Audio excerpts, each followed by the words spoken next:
Nikki Haley, governor of South Carolina, decides that they're going to take the Confederate flag down. It was not her decision alone. She checked with all the legislators. In fact, it was a Republican legislator who pushed for that in the first place, Doug Brannon.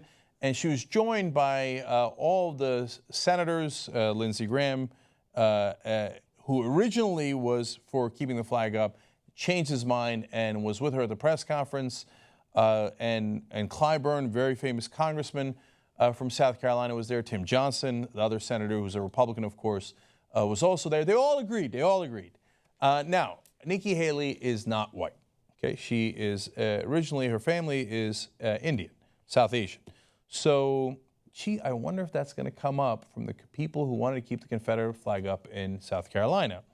Paul Revere says, first, nice and easy, starts with a tweet. There's a huge backlash against her. Of course. Quote, tell this rhino to shut up. Okay.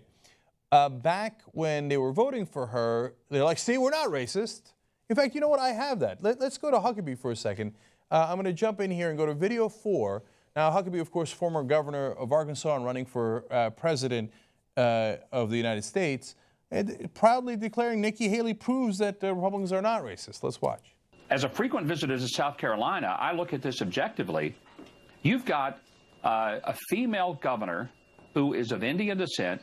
You have the only elected African-American U.S. senator in the South from a state of 4.8 million people, elected largely by people who are mostly white. Mm-hmm. That's not racism. No. When they're voting the way that they want and protecting white traditions, well, then they're great Republicans, and it proves we're not racist. The minute they don't go along with that plan, rhino, Republican in name only. But wait, we're just getting warmed up. Patrick Dollard says, Nikki Haley's first-generation South Carolina, who likes any and all ancestral heritage to the state. Hashtag TCOT, that's a conservative hashtag on Twitter. Hashtag Tea Party, hashtag Confederate flag, hashtag GOP. She lacks ancestral heritage to the state. Gee, I wonder what that means. I can't quite figure it out. As long as you were on Team White America, then yeah, look at that, we're not racist, we love Nikki Haley. Oh, you went against our Confederate flag? Yeah, no heritage there, you know what I'm saying? I'm Weston says, Madam Governor, hiding the Confederate flag isn't going to end racism or division, but perpetuate a massive race war. By the way, that's why Dylann Roof did the shooting. He wanted to start a race war.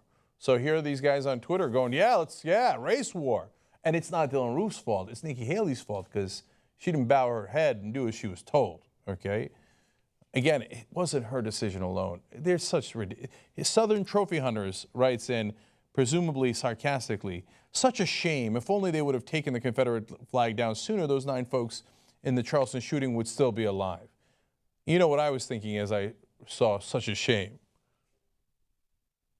Shame. Shame. Shame. Okay, now we're not done yet. We go to countdown to 2016. If the Confederate flag must come down, why not the gay rainbow flag? I didn't know the gay rainbow flag was flying on the state capitol grounds in South Carolina. Wow, that is more progressive than I realized.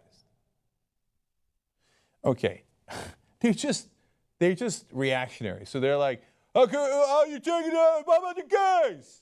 Yeah, take their flag down. Right.